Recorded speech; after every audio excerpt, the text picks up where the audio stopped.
تو نہ ہی آج ان کو عدالت کے اندر پیش کیا گیا. اور میں نے آپ کو کہا تھا کہ یہ تو اب بہانہ ہے, ایک کے بعد ایک یہ سارے معاملہ چلیں گے, اور یہ مقبول جان صاحب اتنی جلدی رہا ہونے والے نہیں ہیں, ان کو پورے پاکستان کا راؤنڈ بھی لگانا ہے. ہاں کچھ FIR ہیں جس کا انتظار ہے کہ وہ سامنے کس وقت آتی ہے.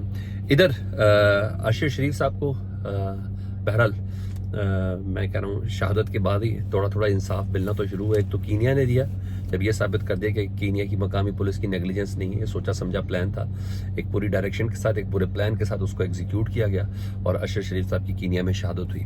ادھر آج ایک مقدمہ تھا جس کا آج تفصیلی فیصلہ سنا تھا ارشد شریف صاحب کے اوپر, اور دیگر عمران ریاض خان بھی ہیں اس میں, سمیع ابراہیم صاحب بھی ہیں, لیکن ارشد شریف صاحب پرٹیکولر تھے کہ ان کے جانے کی وجوہات کیا تھی. کہ اس وقت کی یہ درخواست تھی کہ ایک ہی کیس میں مختلف شہروں کے اندر درخواستیں ہیں نا, تو اسلام آباد ہائی کورٹ میں وہ سماعت تھی, آج اس کا فیصلہ تھا. 36 صفحات پر مشتمل یہ فیصلہ جاری کیا ہے, اور یہ جاری کرنے والے, انصاف دینے والے کوئی اور نہیں, جسٹس محسن اختر کیانی صاحب نے یہ فیصلہ تحریر کیا ہے, اور اعتراف کیا عدالت نے. سر دیکھ لے, بندہ اپنی زندگی میں کہتے کہتے شہید ہو گیا. اعتراف کیا عدالت نے کہ ارباب اختیار کی جانب سے ارشد شریف کو ہراسمنٹ کا سامنا تھا. ارباب اختیار میں آپ جس کو مرضی لے لیں, یہ ایک بہت بڑا جسے کہتے ہیں نا ایک کمپاؤنڈ ہے جس میں ارباب اختیار آپ جس مرضی کو لے لیں. انہوں نے کہا ارباب اختیار کی جانب سے ارشد شریف کو ہراسمنٹ کا سامنا تھا.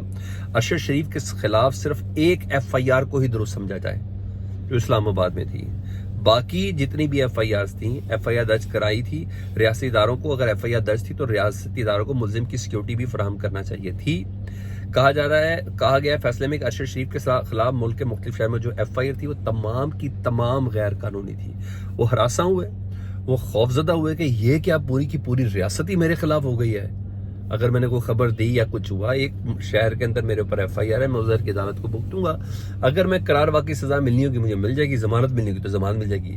یہاں سے کراچی میں, یہاں سے کوئٹہ میں, یہاں سے میاں والی میں, یہاں سے وہاڑی میں, یہاں سے باول نگر میں, یہاں سے باولپور میں, یہاں سے شیخو پورہ, گجرانوالہ, ان تمام میں FIR درج ہو گئی. تو ایسے موقع پر بندہ کیا کرے گا, اس کو کہے گا کہ میرے پاس زندگی تنگ ہو چکی ہے. اور یہ پورا پلان ہے, یہ 2 + 2 4 نہیں, انہوں نے کہا میری زندگی تنگ ہو چکی ہے تو نکلو یہاں سے. عدالت یہ کہنا چاہ رہی ہے کہ باقاعدہ طور پر ریاست نے ارشد شریف کو ہراساں کیا ہے, ارباب اختیار کی جانب سے ارشد شریف کو ہراسمنٹ کا سامنا کرنا پڑا ہے, اور جس کی بنا پر وہ ملک چھوڑنے پر مجبور ہوئے ہیں.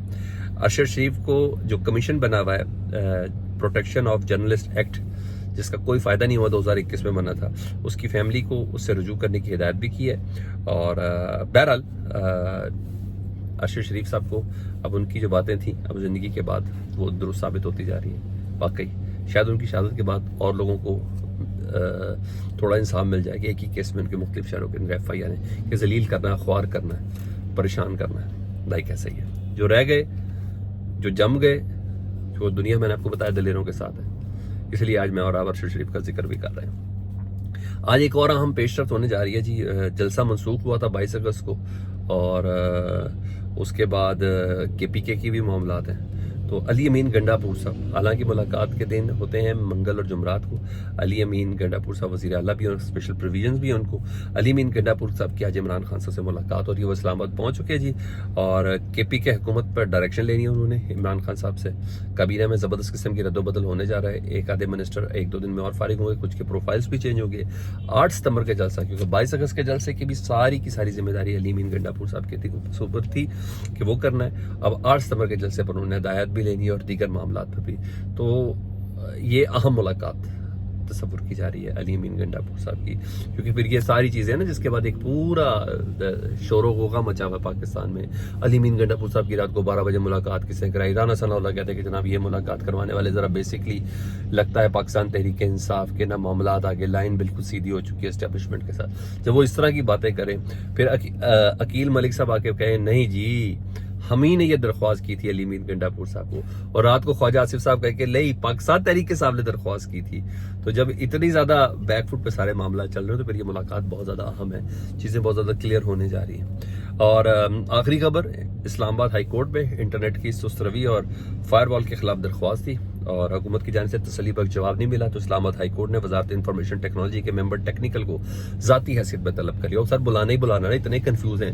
وزیر ٹیکنالوجی کہتی ہے ایکچولی VPN یوز کرتے ہیں اس وجہ سے, جو PTI کا DG ہے وہ کہتا ہے کہ نہیں جناب کہیں زیر سمندر کسی شارک نے وہ فائبر آپٹک کاٹ دی ہے، یعنی مختلف ڈرامے بازی ہے اور کہیں پہ کلیئر نہیں ہے، تو اس لیے انہوں نے کہا نمائندے کو بلا دیا. لیٹس سی شاید ہائی کورٹ کے ذریعے معاملہ درست ہو سکے. فیڈ بیک سے متعلق ضرور آگاہ کریں، اپنا بہت خیال رکھیں. اللہم صلی علی محمد و علی محمد.